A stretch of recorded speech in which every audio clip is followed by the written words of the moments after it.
على مساحة 17 هكتارا تقع مشتلة حسناوي بسيدي بالعباس المختصة في تطوير زراعة الأشجار وفق التقنيات والتجارب الحديثة وبشراكة إسبانية. نحاول في هذه المشتلة تطبيق التجارب الإسبانية لإنتاج مختلف الشتلات حتى يكون هناك مردود أحسن.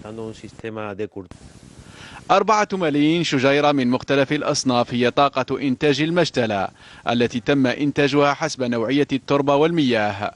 ومن النماذج الناجحة زراعة أشجار الزيتون. الفلاح اليوم من 400 شجرة بالمثال تاع الزيتون يقد يروح ل 1200 شجرة في الإكتار، يكون عنده نفس المردود مثل 400 ولكن في وقت قريب.